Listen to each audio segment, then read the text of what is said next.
Ready? Recording in progress. There we are. Yeah. All right. Ready? Yeah. Boom, we're coming in hot, Chinch, and you just hit the record button. hit the so record. We know we're recording. We We're are off and running, baby. ahead of the game today, even though we're recording a little later. And here's why we're recording a little later, Sean. I told you I was going to save this for when we started. You have no idea what I did last night. I had one of the most amazing experiences of my life. Like, Tell me what happened. Seriously. okay, so you I've know been Matt. waiting for this story. I know you know my cousin Matt, your buddy Yeah, too. I just talked to him yesterday. Yes. Okay. And he said I was going over there. Do you know what we did? The kid, baby, the kid. Yeah. His wife Alicia, who I love, is like a little sister to me. Nobody puts baby in a corner. Yeah. Yes, Nobody puts baby in a corner. Yeah. She hired a psychic medium. Oh yeah, dude. So, and it was such an intimate group. So there was like a couple of their friends, but then my Aunt Nancy, who you danced with at my wedding, my uncle Anthony, love Aunt Nancy. My uncle Anthony was there. Love Anthony. Wanted nothing to do with it. He had like Are you serious? thought it was like voodoo shit or something, which is fine. I get that. Was it the Long Island? No, medium? I was wondering if it was gonna be Teresa Caputo. Yeah. I'm a big fan. She was, I got to find her one day. Wait, let me stop real quick. When we were looking for who was going to take our wedding pictures, we went to this one place, and they had like bigger than like a 70-inch TV screen. Like they had a portrait of Teresa Caputo and her whole family before she got divorced. They got their family portrait taken there, and I'm like, we got to go with these people. It's the Long Island Medium goes here. We got to get those pictures too. So we took them. Anyway, so dude, you don't understand. My mom came through last night. Come on. I'm not kidding. And listen, I have an open mind for this stuff. Some people don't, and I understand if you don't. But I walked into it with an open mind. Oh, Jesus. I'll give you two stories. They're crazy. It starts with what's the elephant? What is the elephant? I keep seeing this little gold elephant, okay? We were at my dad's yesterday because my dad is moving. We're selling his house and he's moving. And Jess walked up to me in the afternoon, Sean, and I am not making any of this up, everybody. I swear to God. She walked up to me and just handed me this gold elephant. She goes, I want to bring this home. I want to keep this. Stop. No way, bro. Alicia's sister recorded, like we were allowed to record. She recorded the whole thing.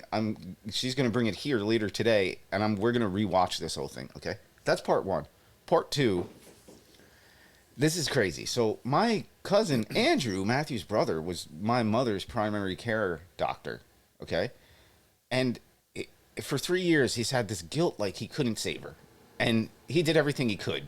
And we all know he couldn't. He did everything. And everything was great. This woman basically told us to tell him he did everything he could and she was going to die that night no matter what. And then, Sean, this is the craziest part, okay? So, I'm sorry to go so deep here, everybody, but on the night my mom passed away, she may or may not have been able to live another week, another month, or whatever. But she was going to die. So we were keeping her alive with machines at the end of the day. Like, right, it's just, I won't go into too much detail. But me and my brother looked at each other the night that she passed, and we were like, what are we doing? And we went to the nurse, and we were like, listen, we're keeping her, like, here, but what are we doing this for? Like, are we hurting her? Are we making her suffer for this? Whatever. And me and my brother made the decision to, technically, they say pull the plug. Well, you got to think about the two sons having to make that decision about their mother. And so me and my brother have always had in the back of our heads, like, do we do the right thing? This medium tells us she wants her sons to know that they made the right decision and thank you because I needed to go. Oh. Sean, I swear to God, dude. And that's only two stories. She said so many other things. Oh my goodness. I won't get into it because we don't do this, but she started talking about people this woman was saying that my mother was like, those people you used to work with who you didn't like. And she's like, I keep seeing this. I keep seeing this. And I'm like, holy shit, my mother would do that. Like, my mother would be like, fuck them. Like, It was an unbelievable thing. I am a full-on believer in this now, Sean. I know you're looking at me like I'm a freaking maniac. No, dude, no. It's so funny you're saying this, and the only reason that I believe you is because I had a similar experience, dude. And I was it was like years ago when I was going through my divorce and just was in a very bad place, and these mediums were here in Pittsburgh at my buddy's facility, and I was like, what the heck, might as well talk to him or whatever. Bro, they started rattling off they said, okay, we feel a big presence in the room. They're like, we feel a Ruth, like Ruth, and I'm like Ruth. Well, Ruth's my grandmother's name. Wow. So like we feel a Ruth, and then we feel a Richard. Is there a Richard in your life? It was my dad. My grandfather was Richard Casey, Dick Casey.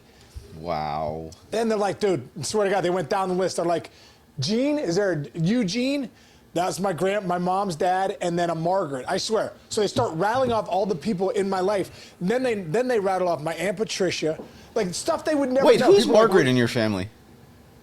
Margaret is was my mom's mom. That's so weird. My mom's mom is named Margaret too. Maggie Farrell. Yeah, Maggie. Yeah. And you have a Rich in your family. And then my we keep Margaret alive, and I think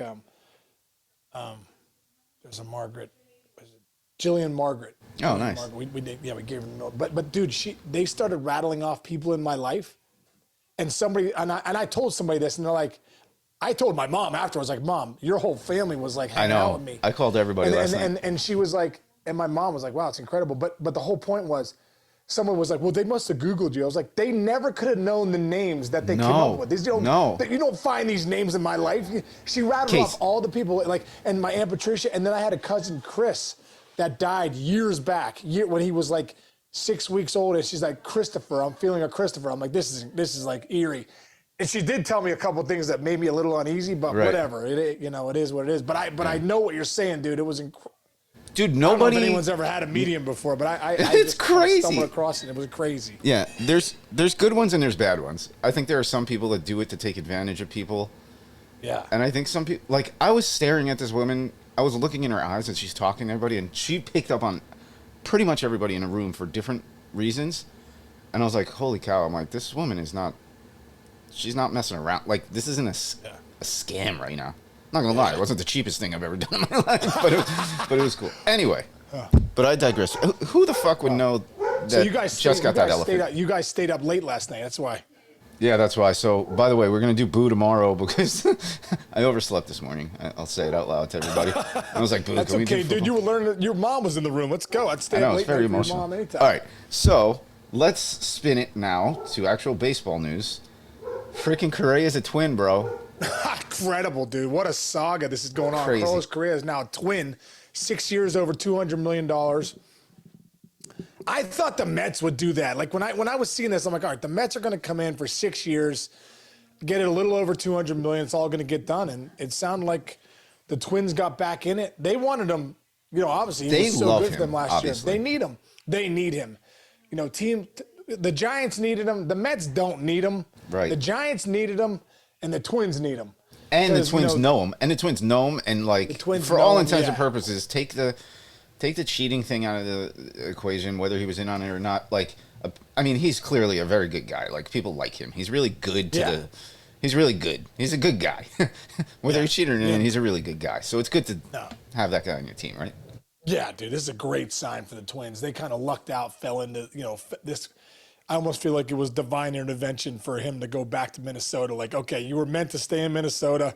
It had to go through San Fran and New York, but you're back in Minnesota where you're supposed to be. And, hey, listen, it's a great pickup for the Twins. I mean, they obviously fell into it, but it's a great pickup for the Twins. I think, let me take it a step further. It's a great pickup for baseball because I love when a middle market, Midwest, Mid-East, like those central divisions, dude, you lived in it. You lived in it your whole life, and you guys you got Griffey. So, like, that was kind of like a similar comp. We had Dion the 1 year, too. And you had Dion. Dion, the same clubhouse. But when one of the central teams does something and goes for it, I'm really proud of them because I know it takes a lot for them to do that. It takes a lot of management, organizational things. Like, dude, Minnesota is paying a guy $200 million and is still going to field a baseball team this year. I think that's a very impressive thing for a team that's not in New York or LA or Chicago. Am I right there? No, dude, it's huge. Yeah, you're right, dude. Anytime you see a mid-market team coming up with this kind of money, yeah, it's great for baseball. It's great for the Twins. Great for that fan base. Yeah. And like I said, dude, I'm out here in Pittsburgh. You're waiting for those kind of teams to sign a free agent. I can't remember the last time the Pirates have signed a free agent for any kind of money. What was the year when they played? Bless you. Jeez, you're Excuse right. me. Excuse me. What was the? You got a lot out there. That seemed like. Do you see? Are you a sneezer that lets it rip, or you like cover up and? Oh no, you got to let it go. Yeah. There's a reason you're sneezing. That's what my dad used to say. There's a reason you're sneezing. It's a good point. Like if you hold it in, you're holding in all the stuff that your body's trying to say, "Get the fuck out of here." Yeah, I just let it rip. Yeah. See, we go in a lot of different directions here on the mayor's office. Well, all right. So you just mentioned Pittsburgh, dude. I'm annoyed with them. Yeah. They're treating Reynolds like freaking he's Johnny Bench or something. Why? I'm sorry. I know that's your fan base. That's your group. So please explain to us what they're doing here. Well, I just think that he's the only guy they have, dude, and they know that teams want him. He's a valuable player, hits for power. He can play all corner outfielder positions and center field. He's a guy that brings a lot of value. Obviously, he's not one of the best players in the game. He's a really good player. He's going to make your team better. So the Pirates don't want to get rid of him. That's why they're holding on to him. They don't want to trade him. Brian Reynolds wants to be traded. The Pirates do not want to trade him. They have nobody. Right. You know what I mean? So they need Brian Reynolds to have some sort of fans come out, and they need his leadership. They need his bat. They need everything. So I think the biggest reason is, like I said, they don't want to trade him, and that's why they're asking for a lot. Yeah, I guess you're right. But still, like, I don't know. I think this day and age, especially with MLB Network and what you guys do over there, and as fans are so much more knowledgeable now of like how the inner workings of a front office work, and I think fans are okay with a rebuild if you prove to them that you're trying to do something for the future. And if you can get maybe I don't know. That's the problem, though. He might be their best player. He's not. I wouldn't put him as like one of the top 20 players in a game. Maybe top 50. No. Okay. Yeah. So I guess you're right. What are you going to get back for him? But what's the point?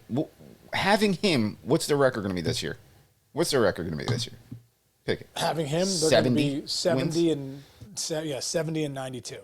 That's why I say, like, I would be more of like a wheeler dealer, like Jerry Jones NFL type guy, and be like, start trading.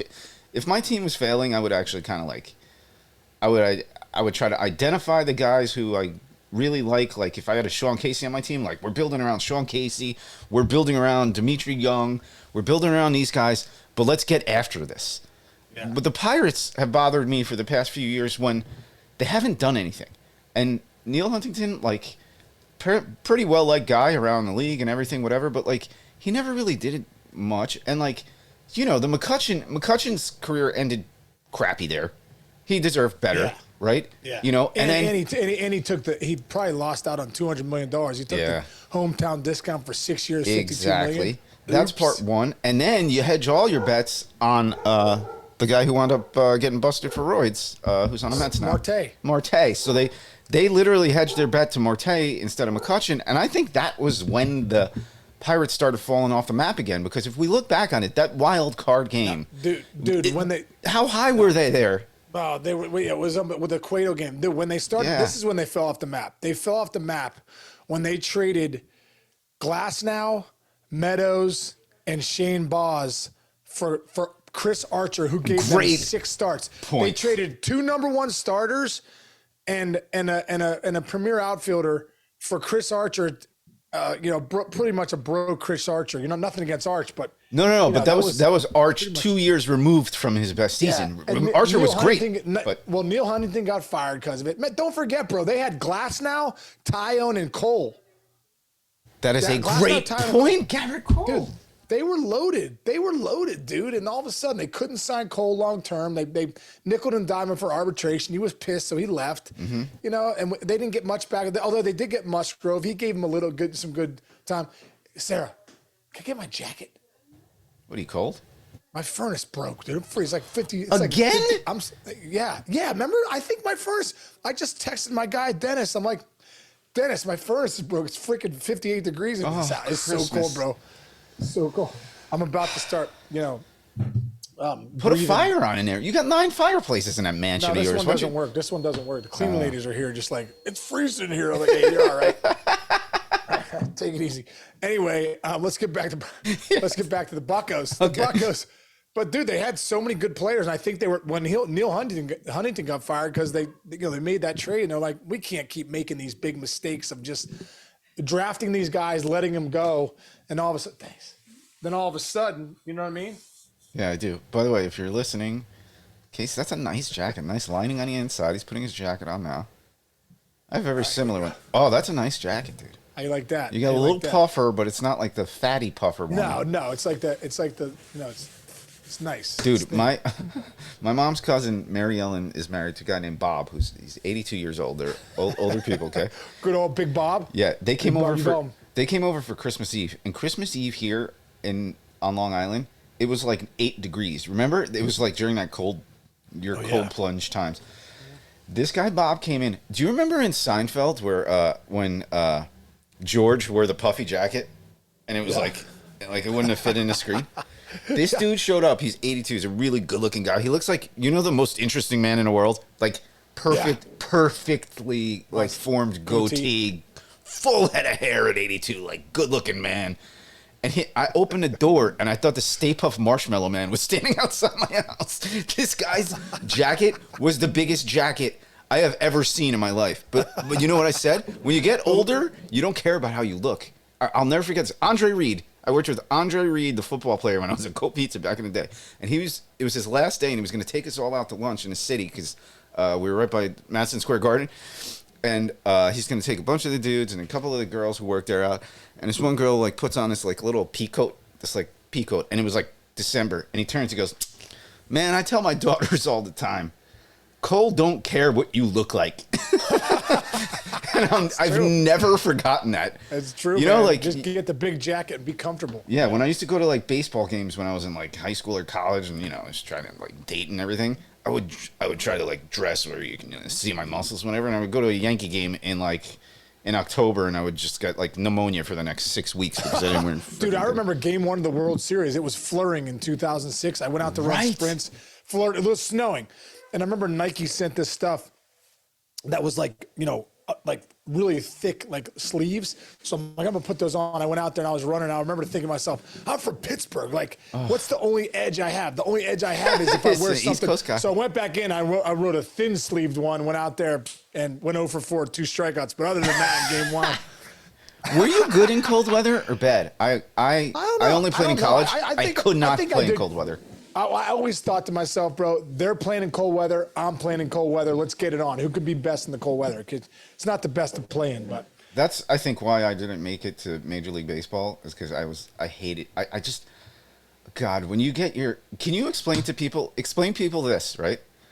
Cold night, you got somebody throwing 97. Explain to people what happens in here. Oh, dude. In here when you get jammed. Please explain that. It's the worst feeling in history. 2004, it wasn't even cold weather. It was Jay Watosic, 3-1 cutter. I blooped one to left. Dude, my thumb is still not the same. I have a bone bruise in there you wouldn't believe. If I hit now and I hit it wrong, I'm like, oh my God, the vibration is incredible. I used to have to wear a pad there the rest of my career. Yeah, in cold weather. Oh, you had the Mattingly thumb thing? Did you have the thumb thing? No, I had. Yeah, I just I would put a gel pad in and then tape my wrist. Yeah, but dude, that's the worst, man. When that thumb gets lit up right there, that bone. Oh, it's the worst. I can't even. So I don't think there's a comparison to it.